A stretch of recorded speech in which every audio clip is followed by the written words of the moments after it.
मुंह बंद करके जैसे भी है फर्जी खबर चला दिया, फर्जी रिपोर्ट बनवा दी, फर्जी लोगों को पकड़ लिया, किसी का परिवार खत्म हो गया, सारी धूर्तता हो गई। उस धूर्तता भरे माहौल में सनी और बॉबी का जो ये व्यवहार है और प्रकाश कौर का जो ये व्यवहार है और स्वयं हेमा का जो व्यवहार है, अब आप देखिए, धर्मेंद्र भी भारतीय जनता पार्टी के टिकट पे गुरदासपुर से सांसद रहे, सनी देओल भी गुरदासपुर से सांसद हैं, हेमा मालिनी मथुरा से सांसद हैं। पार्टी का भी अपना संस्कार होता है ना। एक पार्टी से सांसद जया बच्चन भी हैं। अब मैं क्या बोलूं, जैसी पार्टी वैसा ही संस्कार वो परोस रही है। जैसी पार्टी है ना जया जी की, इसीलिए देखिए, अब इसको कहते हैं व्यक्तित्व और इसी को कहते हैं खजाना, इसी को कहते हैं मूल्यवान खजाना, अमूल्य खजाना जिसकी कोई कीमत नहीं है। ये सोने, हीरे, जवाहरात सबसे आगे है। जया बच्चन जिस पार्टी में हैं, वो कह रही हैं कि मैं अपने पोती को कह रही हूं कि शादी ना करे। बेटी नंदा परिवार की बहू है, उतना बड़ा परिवार, इतना बड़ा इंडस्ट्रियलिस्ट, उनके लिए घर नहीं वहां पर है। वो मायके में आके रहती नहीं, मायके में रहने में कोई दिक्कत नहीं है, ये मैं नहीं कह रहा हूं, रहना चाहिए, लेकिन वो ससुराल से उनको कोई लेना देना नहीं है। तो शादी क्यों की थी? करनी नहीं चाहिए थी। और ये कह रही है कि जिस वक्त शादी हुई मैं हैरान थी, परेशान थी। I thought that I lost my precious thing, I could not stop my crime, I could not stop my tears. लीजिए साहब, दुनिया में हर बेटी अपने मां बाप के लिए बहुत प्यारी होती है। हर बेटी अपने मां बाप के लिए प्यारी होती है। आप कोई अलहदा नहीं है। ऐसा लग रहा है कि ये कोई ग्रह से उतरी हैं और ये सरमन दे रही हैं लोगों को। मैं नहीं सो सकी, अरे कोई नहीं सो सकता है। जिसकी बेटी ससुराल जाती है वो मां बाप नहीं सो सकते हैं, और महीनों, सालों और जिंदगी भर नहीं सो सकते। ये कौन सी नई बात आप कह रहे हैं? लेकिन ये इस तरह का आचरण करने वाले, ऐसे आचरण वाले, जहां करण जौहर के यहां से निकलते हुए नशे वाली बात सब जानते हैं, आप बताने की जरूरत नहीं है, क्या मैं बताऊं आपको। ऐसे आचरण वाले माहौल में ऐसा पुत्र, ऐसी पुत्री और ऐसी पत्नियां, स्वयं हेमा रेस्पेक्ट के साथ दूरी बनाए रखी, कोई अनर्गल प्रलाप नहीं, कोई अनर्गल बयानबाजी नहीं, ना तो प्रकाश कौर ने कभी दिया, ना ही हेमा मालिनी ने कभी दिया। दोनों सौतन हैं, लेकिन दोनों सौतन ने एक दूसरे के प्रति जो रेस्पेक्ट है उनका, वो बरकरार रहा, बना रहा। मैंने बयान आपको सुनाए कि प्रकाश कौर ने क्या हेमा के बारे में कहा और क्या अपने पति के बारे में कहा, और हेमा प्रकाश के बारे में क्या कहती है, इज्जत देती है, उनके बच्चों के बारे में क्या कहती है, उनके बच्चे किस प्रकार से हेमा को इज्जत देते हैं। इसको कहते हैं परिवार, इसको कहते हैं मिट्टी की सुगंध। और इसीलिए वो फार्म हाउस में जाके रहते थे। ये तो खेती करने के लिए बच्चन साहब उत्तर प्रदेश में खरीद लेते हैं फार्म, किसान भी बन जाते हैं, लेकिन धर्मेंद्र वाकई में किसान थे। वो फार्म हाउस में रहते थे, खेती भी करते थे, और वो जो कुछ भी उगाते थे वो पूरी दुनिया से शेयर भी करते थे, वहां रहते थे, कुछ शेर व शायरी भी करते थे। तो ये थे धर्मेंद्र, मिट्टी से जुड़ा हुआ इंसान, 100% कहीं नकली नहीं, हमेशा असली रहे, असली बने रहे।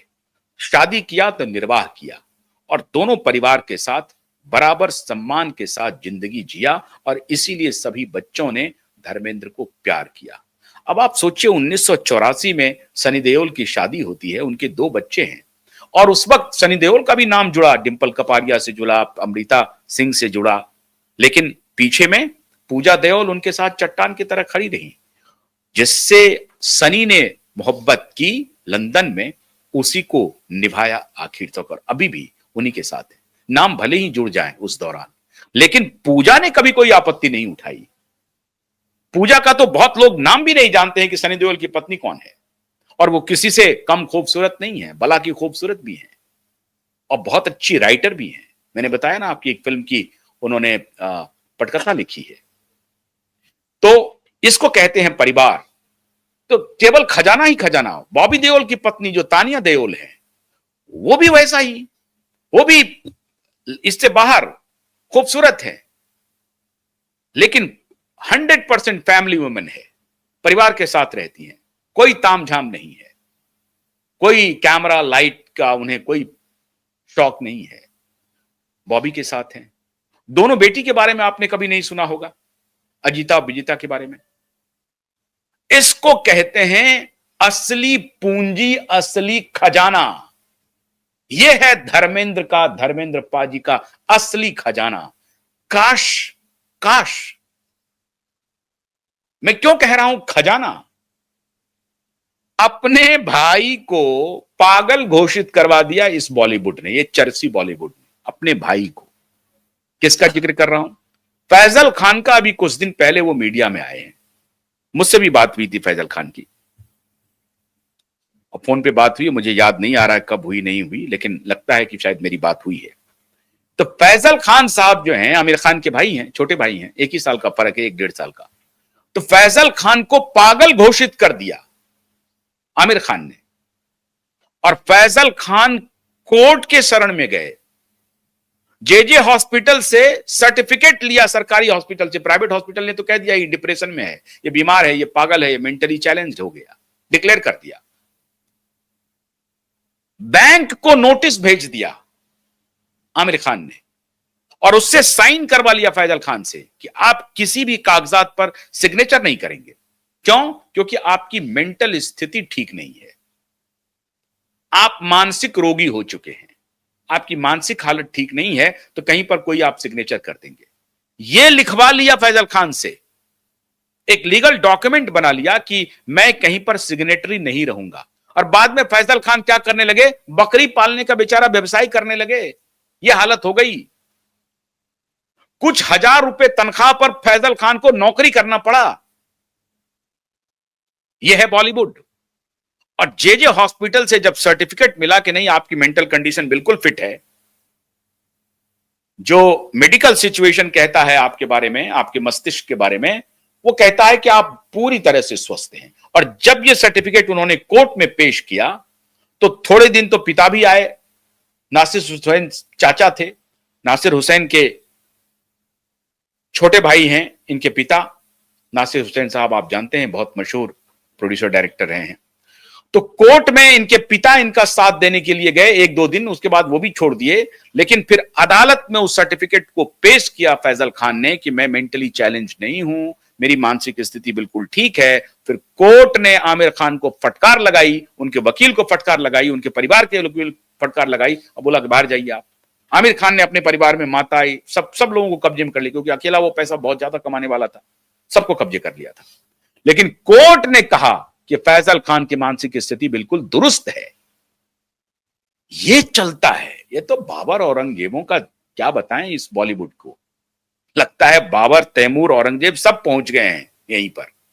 आमिर खान जैसा जो चॉकलेटी हीरो है ना, जैसे आप मिस्टर परफेक्शनिस्ट कहते हैं ना, उनका मैं किस्सा सुना रहा हूं, और किस्सा नहीं सुना रहा हूं, सत्य घटना आपके सामने रख रहा हूं। फैजल खान का इंटरव्यू मौजूद है मीडिया के सामने में। तो आमिर खान ने उनको पागल घोषित करवा दिया। बॉबी देओल, सन्नी देओल में ऐसा कुछ नहीं है, ना ही विजेता में, ना ही अजीता में, ना ही ईशा में, ना ही अहाना में, ना ही हेमा में, ना ही प्रकाश में। यह है धर्मपाजी का असली खजाना। 90वां सालगिरह उनका खत्म हो गया 8 दिसंबर को। 9 दिसंबर को ये पूरा फार्म हाउस खोल दिया गया आम पब्लिक के लिए। और धर्मेंद्र पाजी ने जो खजाना जिंदगी में पाया था, उस खजाने को पूरी दुनिया देख रही है। और उसी खजाने को अगर आप लूटना चाहते हैं तो आप भी लूटिए। बॉलीवुड को भी मैं कहता हूं कि धर्मपाजी के इस खजाने को, जिसका जिक्र मैंने किया, इस खजाने को लूटने की कोशिश करो, तो शायद कोई आमिर और फैजल खान नहीं बनेगा। बहुत बहुत शुक्रिया। नमस्कार।